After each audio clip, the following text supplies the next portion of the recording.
ইউরোপের দেশ লাতভিয়ায় দেখা দিয়েছে এক ব্যতিক্রমী সামাজিক বাস্তবতা।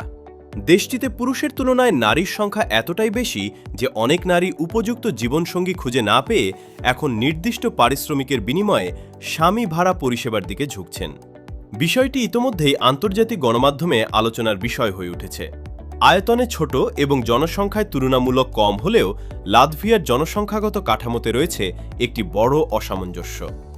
দেশটির পরিসংখ্যান অনুযায়ী সেখানে পুরুষের তুলনায় নারীর সংখ্যা প্রায় 15.5% বেশি। ইউরোপের অধিকাংশ দেশের তুলনায় এই ব্যবধান উল্লেখযোগ্যভাবে বেশি, যা সমাজ ও পারিবারিক জীবনে নানা ধরনের প্রভাব ফেলছে। শহর থেকে গ্রাম, শিক্ষা প্রতিষ্ঠান থেকে কর্মক্ষেত্র, প্রায় সব জায়গাতেই নারীদের উপস্থিতি বেশি লক্ষ্য করা যায়। এর ফলে অনেক নারী বিবাহযোগ্য বয়স পার করেও উপযুক্ত সঙ্গী খুঁজে পাচ্ছেন না। অনেকের মতে সম্পর্ক গড়ে তোলার সুযোগও আগের তুলনায় অনেক সীমিত হয়ে পড়েছে। তবে এই সংকট শুধু ব্যক্তিগত সম্পর্কের মধ্যেই সীমাবদ্ধ নয়, দৈনন্দিন জীবনের বিভিন্ন কাজেও এর প্রভাব পড়েছে। ঘর মেরামত, বৈদ্যুতিক কাজ, আসবাবপত্র ঠিক করা, রং করা কিংবা অন্যান্য কারিগরি কাজে সহায়তার প্রয়োজন হলে অনেক নারী এখন বিকল্প ব্যবস্থা খুঁজছেন। এই চাহিদাকে কেন্দ্র করে লাতভিয়ায় গড়ে উঠেছে বিশেষ ধরনের একটি সেবা খাত, যা জনপ্রিয়ভাবে স্বামী ভাড়া পরিষেবা নামে পরিচিত। বেশ কয়েকটি প্রতিষ্ঠান অনলাইনের মাধ্যমে নির্দিষ্ট সময়ের জন্য পুরুষ কর্মী সরবরাহ করে থাকে। তারা গিয়ে বাড়ির বিভিন্ন কাজ সম্পন্ন করেন, যেমন পর্দা লাগানো, আসবাবপত্র মেরামত, বাথরুমের কাজ, ঘর রং করা কিংবা পোষা প্রাণীর দেখাশোনা।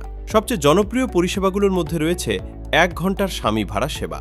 অনলাইনে বুকিং করার পর নির্দিষ্ট সময়ের জন্য একজন কর্মী এসে প্রয়োজনীয় কাজ সম্পন্ন করে দেন। কাজ শেষ হলে তিনি অন্য গ্রাহকের কাছেও একই ধরনের সেবা দিতে যান।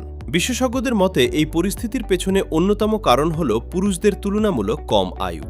বিভিন্ন গবেষণায় দেখা গেছে অতিরিক্ত ধূমপান, অস্বাস্থ্যকর জীবনযাপন, শারীরিক নিষ্ক্রিয়তা এবং বিভিন্ন স্বাস্থ্য ঝুঁকির কারণে দেশটিতে পুরুষদের মৃত্যুহার তুলনামূলক বেশি। এছাড়া শিক্ষা, কর্মসংস্থান ও প্রশাসনিক খাতে নারীদের অংশগ্রহণও উল্লেখযোগ্যভাবে বৃদ্ধি পেয়েছে। বয়স্ক জনগোষ্ঠীর মধ্যেও একই প্রবণতা দেখা যায়। পরিসংখ্যান অনুযায়ী 65 বছর বা তার বেশি বয়সে প্রতি 3 জন নারীর বিপরীতে গড়ে গড়ে মাত্র 1 জন পুরুষ জীবিত থাকেন। বিশ্লেষকদের মতে এই জনসংখ্যাগত ভারসাম্যহীনতা শুধু সম্পর্ক বা পারিবারিক জীবনে নয়, বরং অর্থনীতি, সামাজিক কাঠামো এবং দৈনন্দিন জীবনধারাতেও প্রভাব ফেলছে।